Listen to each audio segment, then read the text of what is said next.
con usted. Fernando, quiero preguntarle sobre esta carta apostólica, que es un documento que viene desde el Papa Francisco y que apunta directamente a las personas y el entorno de las personas que se han provocado un aborto, y cómo se señala, y aquí hay un cambio en la mirada de la Iglesia, que cualquier sacerdote le puede dar la absolución o el perdón a esa persona por cometer un aborto. ¿Cómo lo interpretamos?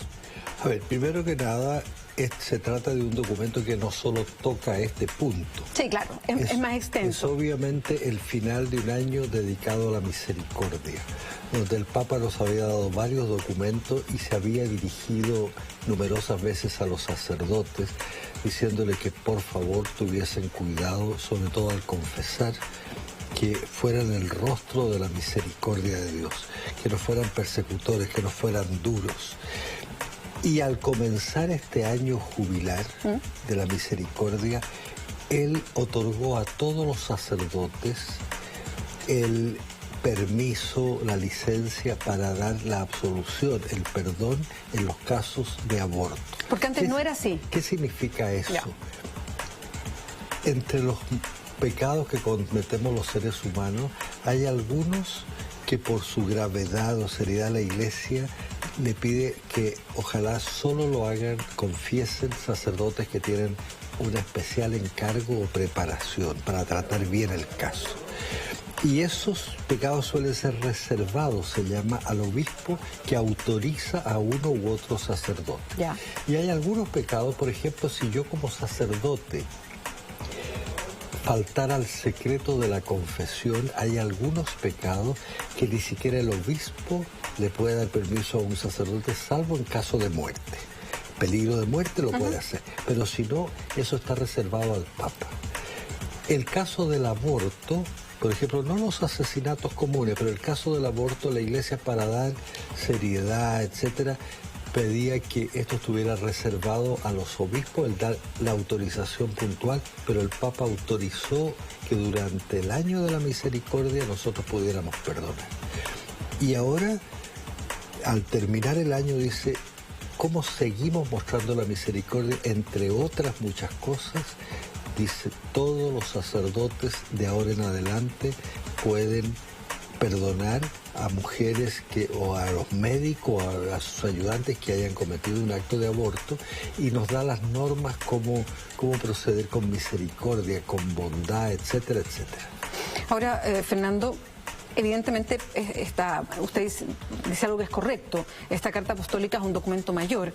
Focalizamos en Chile en este tema en específico porque es un tema que provoca harta confrontación desde siempre, pero además porque hay un proyecto de ley que busca despenalizar el aborto en 3 causales bien específicas y que está en pleno desarrollo, y ahí la Iglesia Católica chilena tenía una voz muy fuerte a propósito de la tramitación de este proyecto de ley.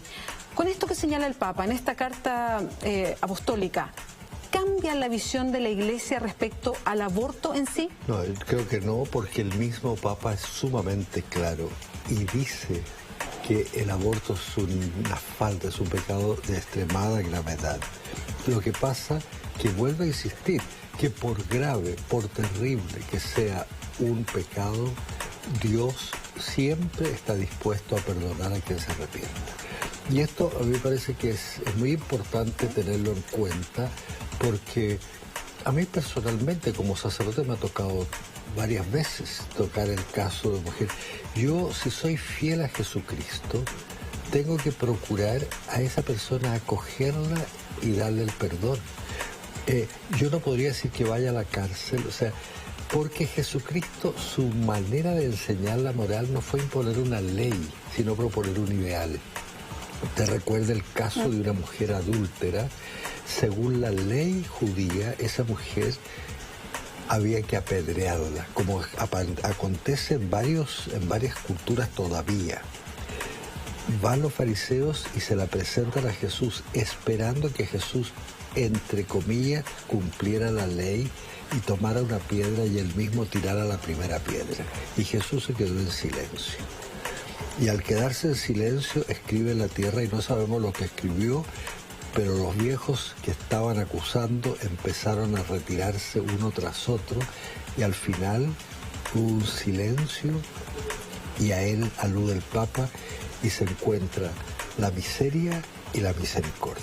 O sea, una mujer que ha caído, y Jesús muestra cuál es su moral. No es decirle la ley es esta, sino le presenta un ideal de sexualidad. No lo vuelvas a hacer, pero la perdona abriéndole el camino. Entonces, si hoy día a mí me dicen, como iglesia, la ley, cuidado, la ley le corresponde fijarla a los legisladores. Como todo ciudadano y aún la iglesia tiene derecho a dar su opinión sobre la ley. No es ella la legisladora.